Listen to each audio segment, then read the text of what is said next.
Hi friends, welcome to my second show of Pharma Industry Academia Connect. आज हम interaction करने वाले हैं एक हमारे बहुत ही स्पेशल गेस्ट से, लेकिन उनसे इंटरेक्शन करने से पहले मैं आपको अपने इस प्लेटफॉर्म का ऑब्जेक्टिव फिर से क्लियर कर दूं। जब हम एज ए स्टूडेंट होते हैं तो स्टूडेंट में हमारे दिमाग में काफी चीजें चल रही होती हैं कि हम जो पढ़ाई कर रहे हैं वो इंडस्ट्री में कैसे यूज होगा। हम जब एज अ फ्रेशर जाएंगे तो कंपनी हमको लेगी कि नहीं लेगी, ऐसे काफी कंफ्यूज, कौन सी स्ट्रीम में हमको जाना चाहिए। तो pharma industry academia connect platform का ऑब्जेक्टिव यही है कि हम आपको उन लोगों तक लेकर जाएं जिन्होंने अभी अभी अपना करियर स्टार्ट किया है फार्मा में। वो एज अ फ्रेशर, जो भी करियर स्टार्ट करता है वो कभी ना कभी तो फ्रेशर Okay. होता है।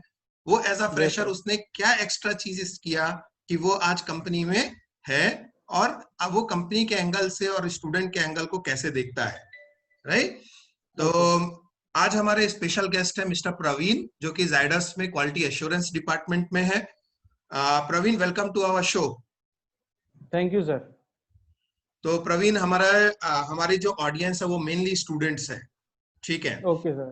या तो प्रवीण, आप सबसे पहले आप हमको अपने बारे में कुछ बताओ। आपने कहाँ के रहने वाले हो, क्या पढ़ाई है आपकी, क्या आपने किया है? Okay, sir. Thank you, sir, giving me this opportunity. I am Praveen Sonpure, sir, and my hometown place is Baitul district, Madhya Pradesh, and I have complete M Pharma from VNS College of Pharmacy, Bhopal. And currently, I am working in Zydus, Kerala, Ahmedabad, okay, in very in QA department. In QA department. Good Okay. Praveen. Praveen, एक phase है जब आप student थे, आपके भी आपके friends के बीच में बैठते थे, कुछ बातचीत होती थी, जी जी. ठीक है। Okay, sir. तो तब के क्या ऐसे कंफ्यूजन्स होते थे जो आज आपको लगता है आज के बच्चों में भी वही कंफ्यूजन्स होते हैं?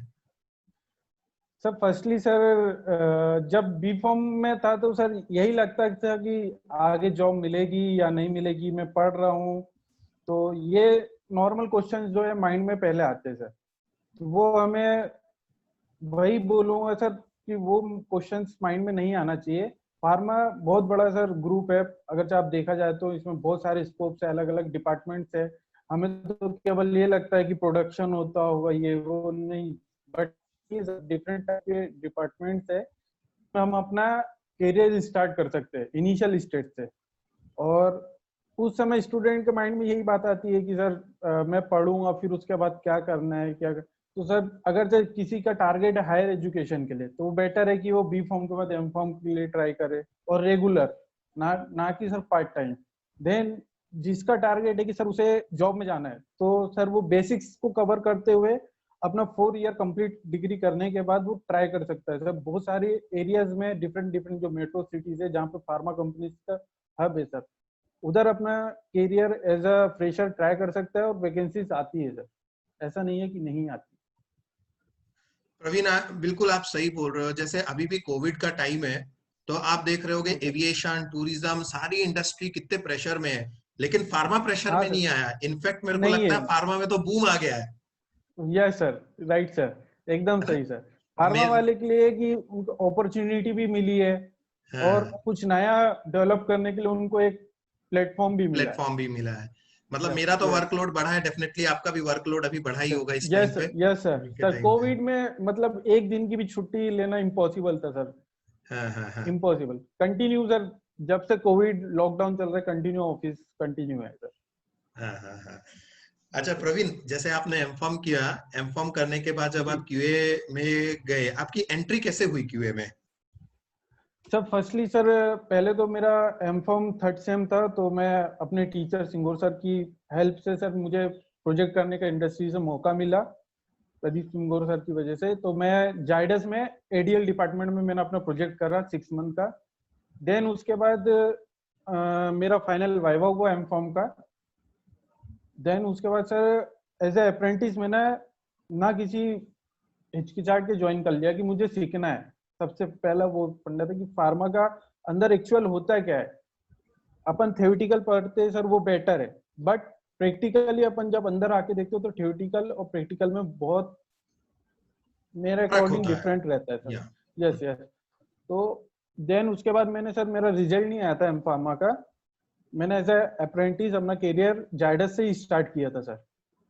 देन उसके बाद जाइडस के अलग अलग टाइम पे सर इंटरव्यूज आते रहते हैं, तो मैंने इसका अटेंड करा सर अंकलेश्वर में, इसका इंटरव्यू अटेंड करा था सर। तो उसके बाद मुझे as a analytical QA department में अपॉर्चुनिटी मिली। देन मैंने एज अ फ्रेशर ही अपना करियर स्टार्ट करा हूँ सर।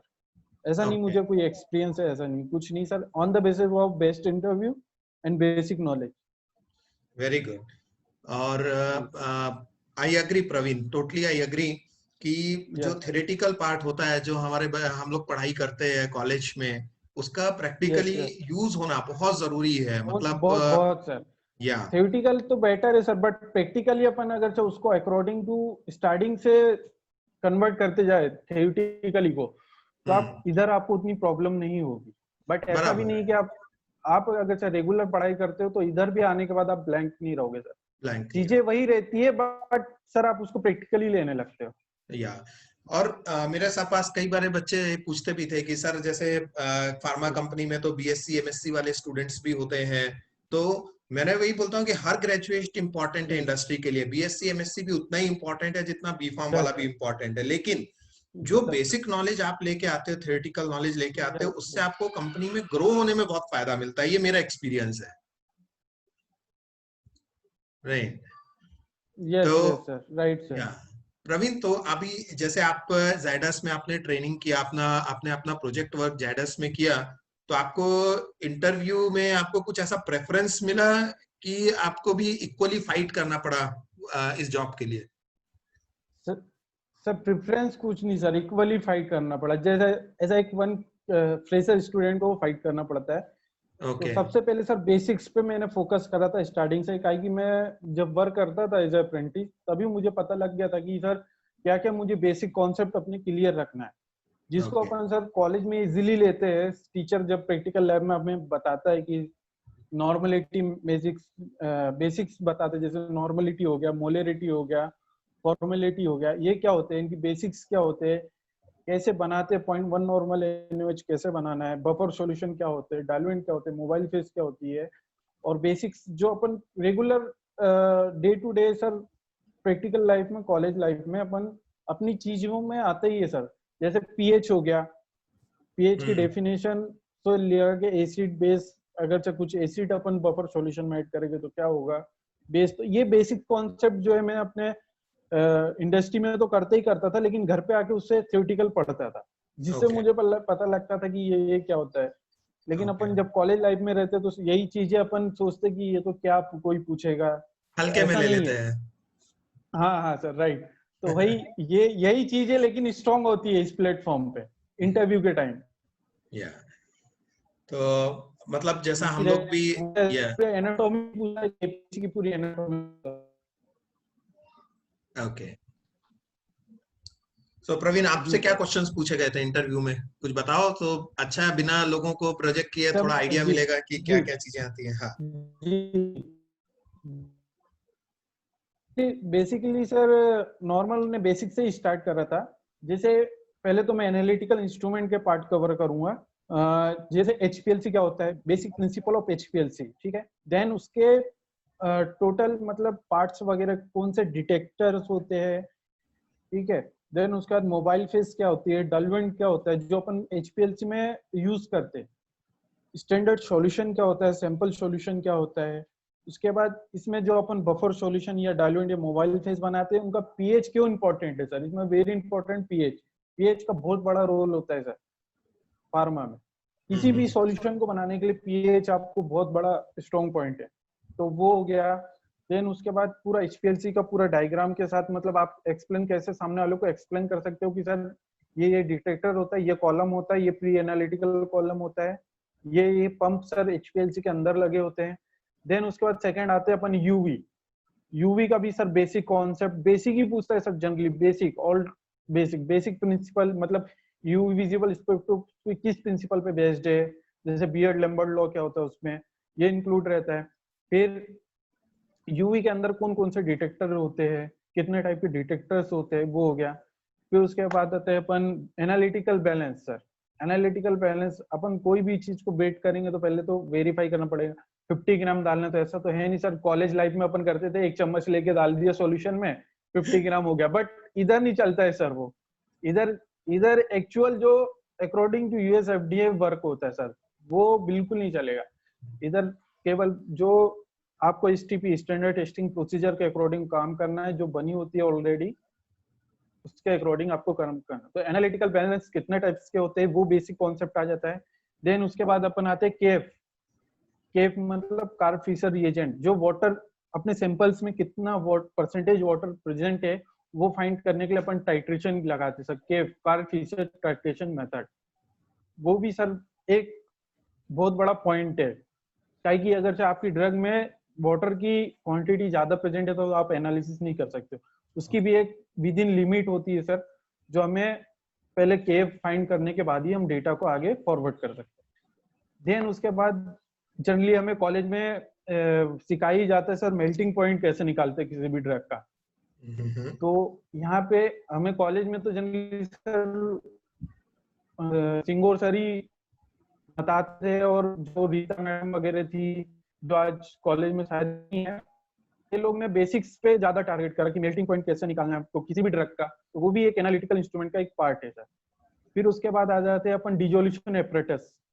ये सबसे ज्यादा सर इन विट्रो स्टडी के लिए वेरी इंपॉर्टेंट है डिजोल्यूशन, जो जिसको भी हम हल्के में ले लेते हैं, क्योंकि सर डिजोल्यूशन बहुत बड़ा